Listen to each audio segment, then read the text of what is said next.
Hello everyone, কেমন আছো সবাই? আশা করি সবাই খুবই ভালো আছো। আমি রিম্পা, আর রিম্পা ব্লগের একটি নতুন ভিডিওর সাথে স্বাগত জানাই। একটা ব্লগ ভিডিও শুরু করছি সকালবেলায় একবারে।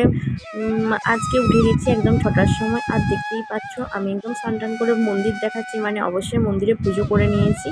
এই যে এখন সুন্দর করে ঠাকুর পুজো করে নিয়েছি, তারপরে যাব একটা জায়গা। তো চলো এখন রেডি হয়ে নিই।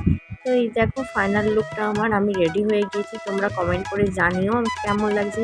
এই শাড়িটা একটা নতুন শাড়িই পরেছি। তো এখন যাচ্ছি এক জায়গা, যাচ্ছি বলতে মা, আমি, তোমার দাদাভাই, আমার পুচকুটা। তো চলো এই যে যাচ্ছি যাচ্ছি তোমাদেরকে যেতে যেতে এখন তাহলে শেয়ার করি। এখন বলতে আমরা যাচ্ছি পুজো দিতে, মানে তোমার দাদাভাই বলেছিল এই করনগর আছে আমাদের মেদিনীপুরে, করনগরের মন্দির। তো সেখানে হচ্ছে পুজো দিবে বলেছিল। তো ওখানে মা খুবই জাগ্রত, তো সেই জন্য তোমার দাদাভাই বলেছিল যে পুজো দেবো। তো আমরাও যেহেতু এসছি ছুটি কাটাতে, তো অনেক মানে যাওয়া হয়নি। আর আজকে রোদ তো এত এত গরম, গা ভা পুরো জ্বলে আছে। যদিও আমাদের বাড়ি থেকে এইটার দূরত্ব প্রায় 15-20 মিনিটের মতো, কিন্তু যাই হোক একটু মানে জঙ্গলমহল এলাকা, মানে একটু জঙ্গল থাকবে।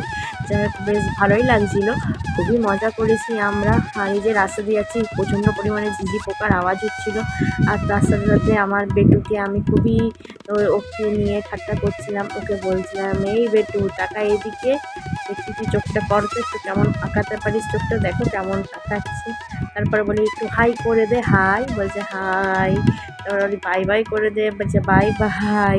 এরকম গোটা রাস্তা আমরা করতে ছিলাম। আর দেখো চোখটা কেমন করছে, বলছে রোদটা এত লাগছে না, ওই জন্য ওই চোখটা বুঝে দিচ্ছে। তারপর চলো তোমাদেরকে দেখাতে থাকি যে যে মন্দিরটা দর্শন, যেখানে আমরা যাচ্ছি সেই মন্দিরটা তোমাদেরকে দর্শন করে দিই, চলো।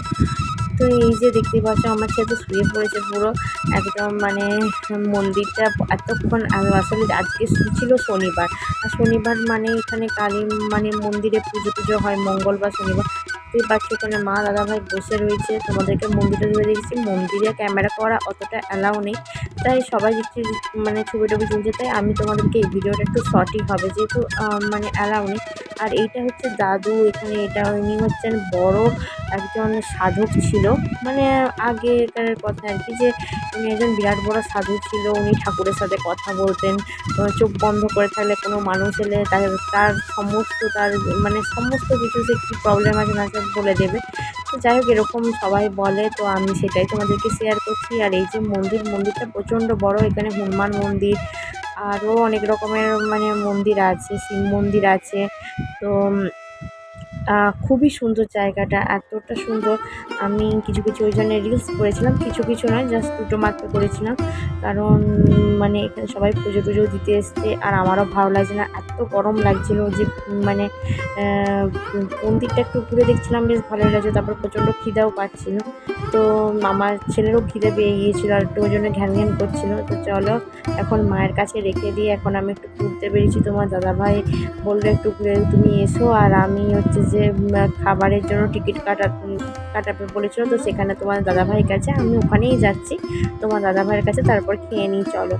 তো এই যে আমরা খেতে বসে গেছি, দেখছো আজকে কত ভিড় হয়েছে, প্রচণ্ড ভিড় হয়ে গেছে। আমি তোমাদেরকে খাবার শেয়ার করতে পারবো না, কারণ প্রচণ্ড বেটু মানে চিৎকার করছিল। তো আমরা খেতে বসে গেছি, ও এবার খাওয়ার জন্য বায়না করছিল। যাই হোক ভিডিওটা কেমন লাগলো অবশ্যই কমেন্ট করে জানাবে, লাইক করবে, শেয়ার করবে, আর চ্যানেলটাকে সাবস্ক্রাইব করে দেবে। Bye bye.